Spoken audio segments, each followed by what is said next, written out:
Hello guys, welcome back to my channel. So for today, we will be discussing another lesson which is all about grade 7 physics entitled Force and Interaction.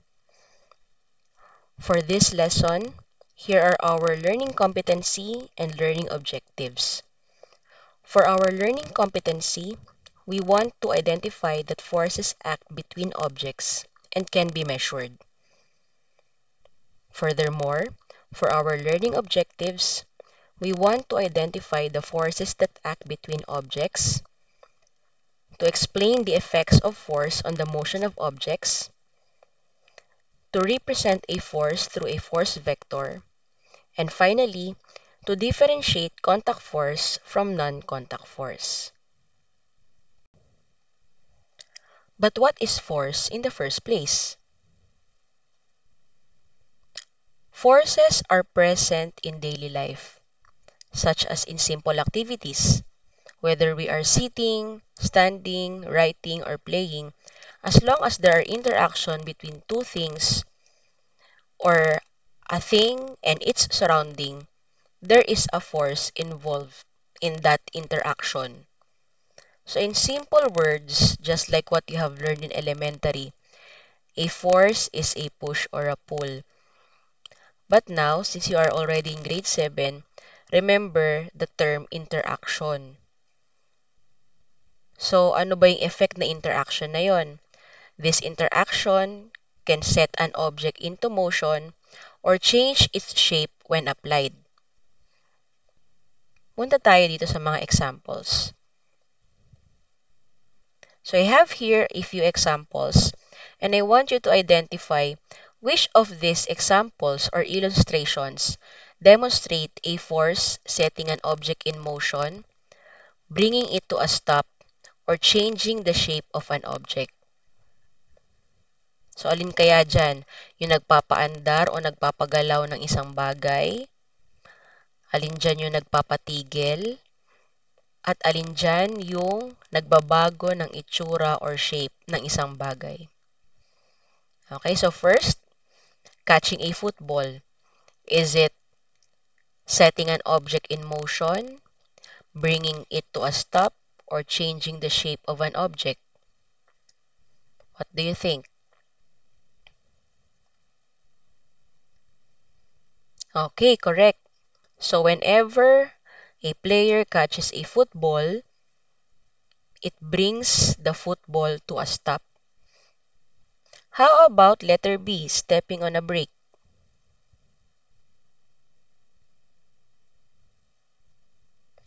Okay, correct. It also brings the car to a stop. How about letter C, pushing a swing? Is it setting the object in motion, bringing object to a stop, or changing the shape of an object? And also kicking a soccer ball, letter D.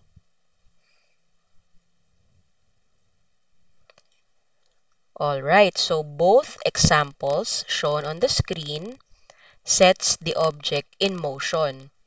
So yung ginagawa ng tatay sa picture, sa letter C, tinutulak niya yung bata na nasa swing. So that is an example of setting an object in motion. Ganon din yung ginawa ng soccer player, yung pag-kick dun sa soccer ball. It also set the soccer ball in motion. Now let's go to the last two examples. For the first one, molding a clay, what happens to the clay?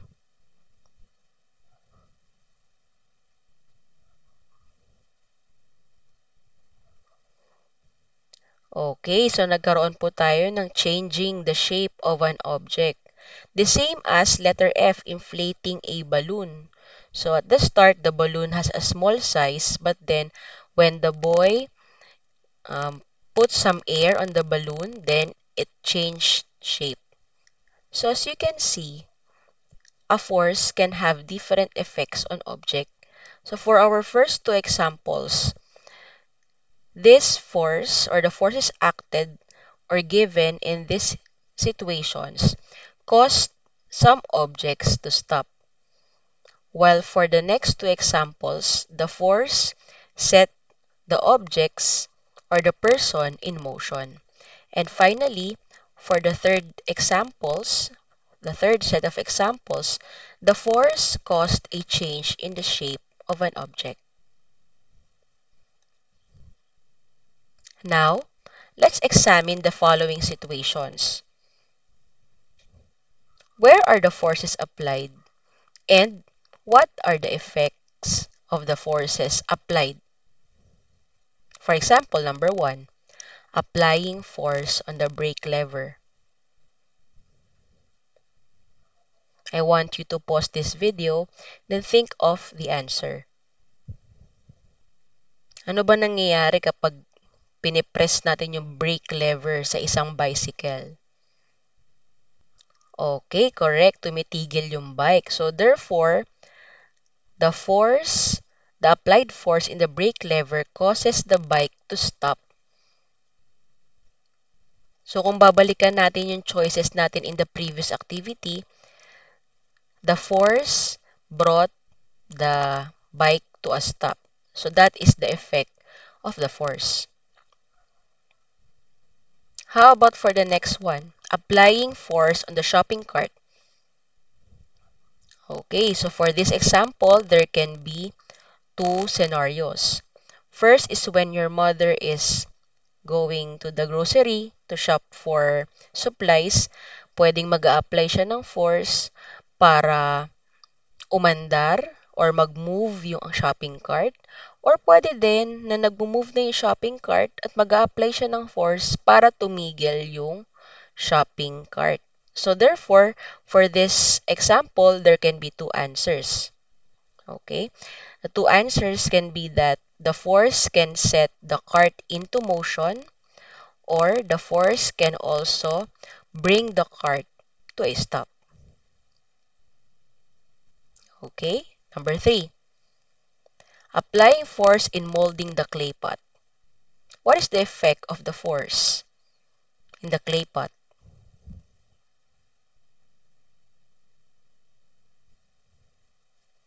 Okay, so we can use force in order for us to mold or to shape the clay pot doon sa gusto nating itsura niya. So, tama po.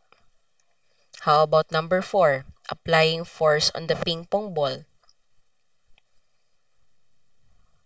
So, if you are a ping pong or a table tennis player, you know that applying force on the ping pong ball enables it to move towards the opponent. So, yung ball, kailangan mapapunta dun sa kalaban. So, therefore, applying a force would cause the object to move or to set it into motion.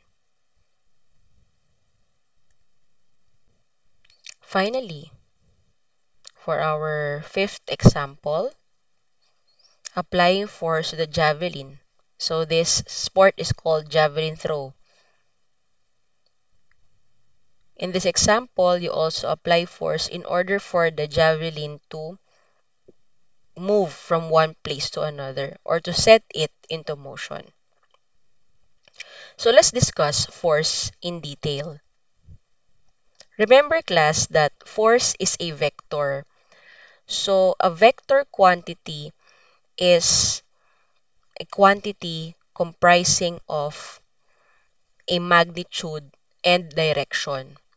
So therefore, it is important for us to include a direction whenever we are writing forces.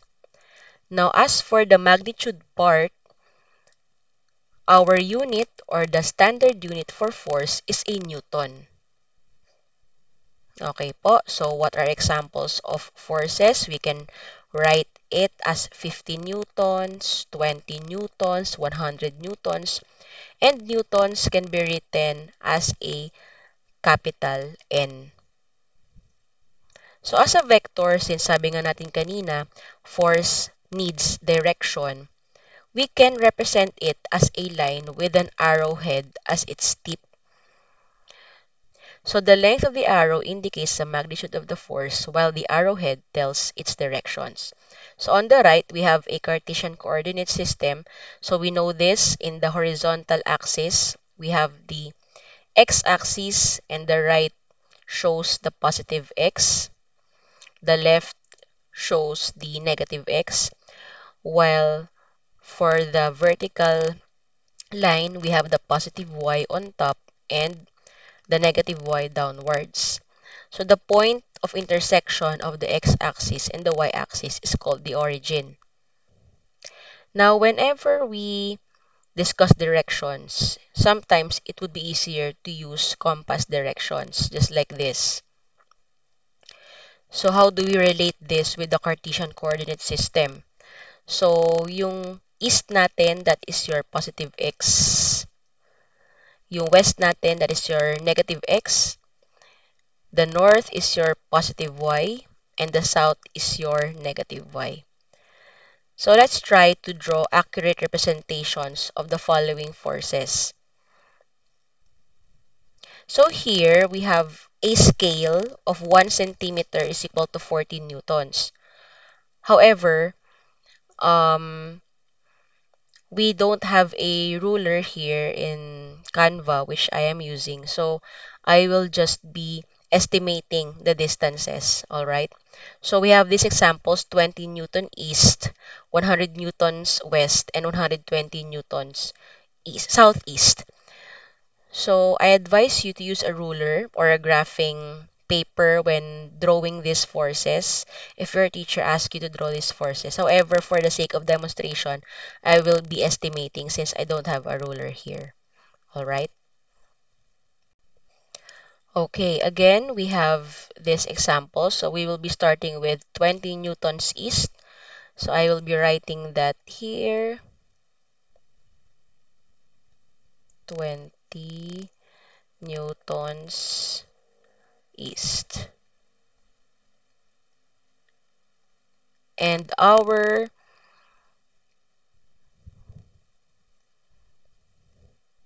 given scale is 1 centimeter is equal to 40 newtons.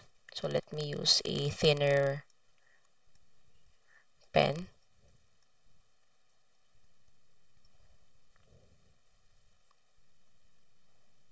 So let's say that your 1 centimeter is this long. Okay? So this is 1 centimeter. So therefore, if we have 2 centimeters, then we have this distance. Okay? And then if we have 0.5 centimeters, we have half of the first one. Again, for those who have just watched this video, I am just estimating the drawing since I don't have a ruler in this app. So therefore, if you are doing this on your notes, then please use a ruler to measure because we want to be more accurate as much as possible. So again, our example shows 20 newtons east. However, our scale is 1 centimeter is equal to 40 newtons. So we need to convert 40 newtons to 20 newtons. And we know that 20 newtons is half of 40 newtons. So therefore, If 1 centimeter is equal to 40 newtons, then 0.5 centimeter is equal to 20 newton. Okay? so how do we do that here? How do we draw that in our Cartesian coordinate system? We simply have to first use the measurement as our magnitude.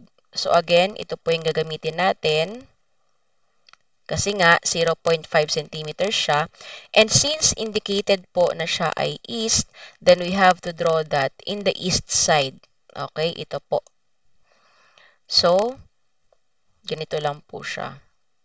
Ganyan lang siya. Ganyan lang siya kahaba. Kaya nga lang, okay, remember that A vector must be represented by an arrow. So, therefore, meron dapat siyang arrowhead.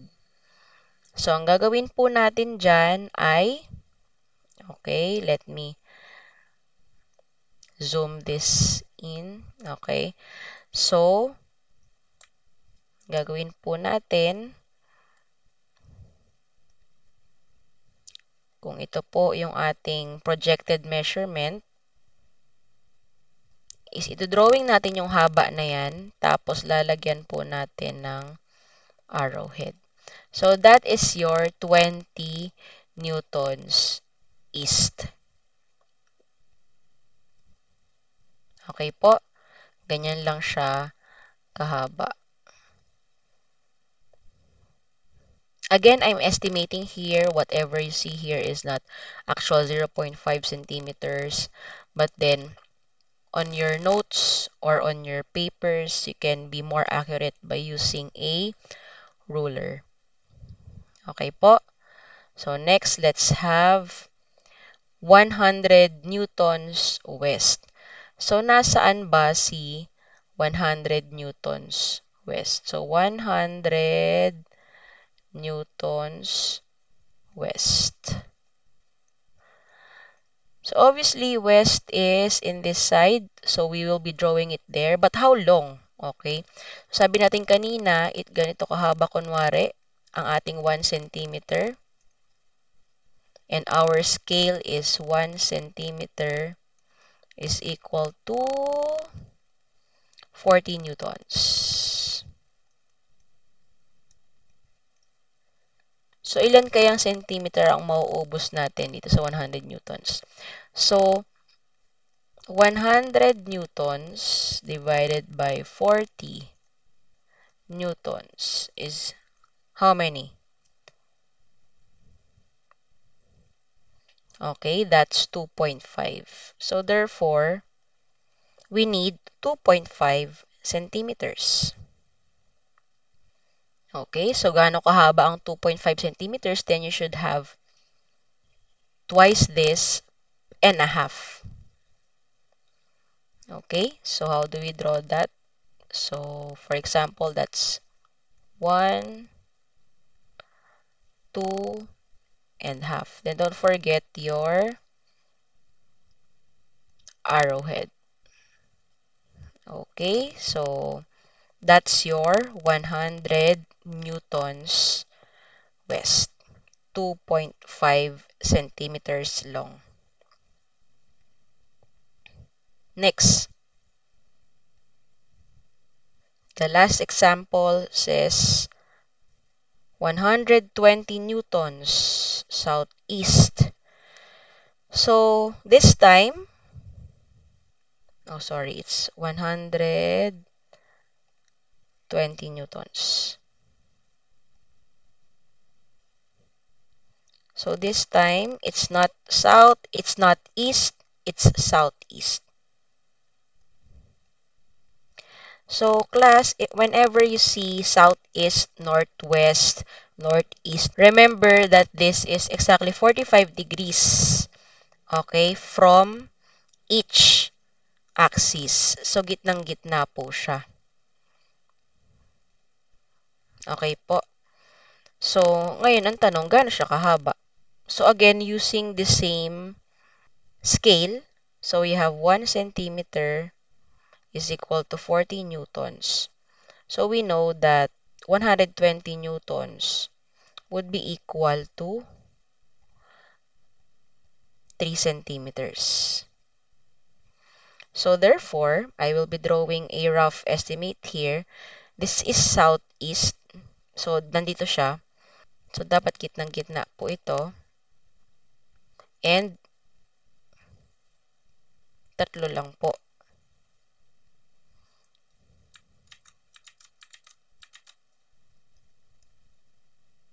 So, let's say 1, 2, ayan lang po siya.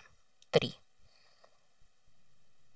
So, yung isang segment natin is 1 centimeter. 1, 2, and 3. So, that represents 120 newtons southeast. Okay, clear po ba yung ating pagdodrawing? Now, let's go to the types of forces. There are two main types of forces. We have contact forces and non-contact forces. So let's start with contact force. We call these contact forces because these forces are exerted by direct physical contact between two objects. So kailangan dito magkadikit yung dalawang object in order to exhibit this force. So for the first one, we have the normal force. Kailan ba nagkakaroon ng normal force? Normal force is present when there is a surface in contact with an object, just like in the picture you can see on the screen. We have here a flower vase sitting on a table. So yung flower vase natin, nakadikit siya sa surface ng table. Therefore, merong normal force existing between the two. Next, we have applied force. The term itself, it says applied, ibig sabihin, you have a force directly being exerted on an object. For example, you pushed an object. Okay, just like in the example on the screen, meron po tayong naglalaro ng bowling. So, itong babae, para makarating yung bola dun sa dulo, nag-exert siya ng force, pinush niya yung ball para makarating sa dulo. So, we call that applied force. The symbol for applied force is Fa, while for normal force, that is Fn. Next, ano naman yung force na nagkukos naman ng pag-stop ng isang object? Sige nga.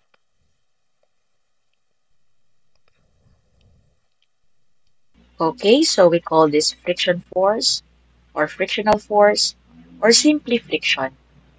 Friction occurs when two surfaces are in contact and move past each other.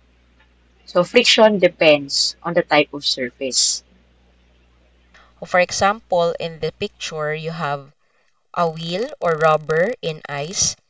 The frictional force will be different when the wheel is moving in a different kind of road. For example, cement, or you have rubber on rubber, or you have rubber on wood. So, iba-iba po yung frictional force. Meron kasi tayong tinatawag na coefficient of friction. But still, since this is a contact force, tandaan natin, pag may friction, ito yung nagre-resist ng motion. So, the frictional force will always cause an object to slow down. Our symbol for friction force or friction is FF. Yan. We also have tension force. So, pag sinabing tension force, this force is present whenever something is hanging by a rope or being pulled by a rope. So, kahit anong merong string na humihila, we call that tension force, and that is represented by FT. Next, spring. So, for spring, we have this what we call restoring force. So, bakit siya tinatawag na restoring force? Kasi, it causes the spring to return to original position. Diba? Parang sa rubber band, kapag in-stretch natin siya, babalik siya sa original position niya as long as hindi natin nare-reach yung tinatawag na elastic limit. So, we have stretching, compression. So, all of this, nagkakaroon tayo ng tinatawag na restoring force. The next type of force is air resistance. The symbol for air resistance is F-air. So, by the way, class or guys, nakikita po ninyo, merong arrow sa ibabaw ng F. So, for physics, we draw arrows to signify that the symbol or the quantity is a vector. So, again, when we say vector, it has direction. Going back, an air resistance is also an opposing force just like friction. Para po siyang air friction. However, since air resistance nga siya, this opposes the motion of an object moving through air. So, napapansin natin, no, kapag nagpapayong tayo tapos malakas yung hangin, nararamdaman natin na parang kumukontra yung payong. So, that is air resistance. Also, this is present when a person is riding a parachute. So, if you notice in videos, yung mga tao na ito, bumabagal sila ng bumabagal pagbaba because of the parachute. That is because of air resistance. Also, yung simpleng paghagis natin ng papel, paper airplanes, mapapansin natin yung airplanes, hindi sila bumababa agad because of air resistance. We also have what we call a buoyant force. So for buoyant force, this can happen in water and in air, pero mostly ang examples dito is in water. So the buoyant force is an upward force exerted by a fluid on a submerged object. So maybe some of you nakapag-swim na, so na-experience ninyo kapag kayo ay nasa dagat, parang may nagpo-push sa inyo pataas. So that is what we call buoyant force. And the symbol for that is FB. All of this, the forces that were mentioned, are classified as contact force. Again, when we say contact force class, we mean that these forces are exerted only when two objects are in contact with one another. So, syempre, kung meron tayong contact force, meron din tayong non-contact force. So, itong non-contact force, we call this action at a distance forces because you need fields in order for these forces to act on objects. Hindi nila kailangan na magkadikit para magkaroon ng force acting on one another. For example, gravity. So, gravitational force or Fg is a force exerted by a massive object on another massive object. Yung Earth, nag-exert siya ng gravitational force sa atin, kaya nakakapaglakad tayo. Kung walang gravitational force, hindi natin kaya maglakad ng diretsyo. Also, the Earth has gravitational force exerted on other celestial bodies, such as the Moon. So, yung Moon, umiikot siya sa paligid ng Earth because of gravitational force. The same force is responsible for keeping the different planets moving around the Sun. Kasi si Sun, meron din siyang sarili niyang gravitational force. Pero hindi magkadikit si Sun at yung mga planets. Hindi rin magkadikit yung Earth at saka yung Moon. Kasi gravitational force is an example of a non-contact force. Next, we also have electromagnetic force. So, Fe, electric force yan. Yung Fm naman, magnetic force. Actually, in some books, it's Fb. Okay? B is used for magnetism. However, para hindi kayo ma-confuse with buoyant force, ang ginamit sa book ng grade 7 is Fm. So, the force can be attractive. Pag sinabing attractive, dumidikit, nag-a-attract. Pag repulsive naman po, nag-repel or naghihiwalay. So this happens or occurs between charged bodies.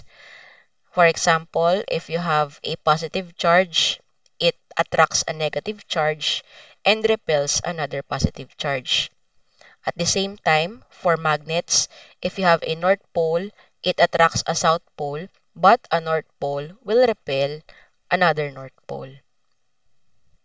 O hindi kailangan na magkadikit para magkaroon ng electric force or magnetic force. Kahit malayo, merong ma-experience na force because of what we call electric field and magnetic field. Okay, so for this time, we need to determine the forces involved in the various situations below. So first things first, we have swinging a pendulum. So the picture shows a Newton's cradle. Ano kaya mga force yung involved dyan sa Newton's cradle or swinging a pendulum? Okay, since my string, we have tension force. Okay. Syempre, meron ding pull of gravity dyan. Okay, that's correct. And also, since the balls are touching other balls, okay, meron din tayong somehow applied force. Kasi binubunggo niya yung next na ball sa kanya. Okay po. Yan. So next, we have pushing a box on an inclined plane. Yan. So technically, this is not a box no, on the picture. It's a barrel. But then, we can already identify a lot of forces that can act through the given situation. So, of course, nakita natin yung lalaki na tumutulak. So, we have an applied force. Then, we have a normal force because the barrel is directly on top of the surface of the inclined plane. Siyempre, meron din tayong gravitational force kasi may involved po na mass dito. We also have the frictional force kasi hindi naman frictionless na sinabi yung inclined plane. Okay, so I think that's it.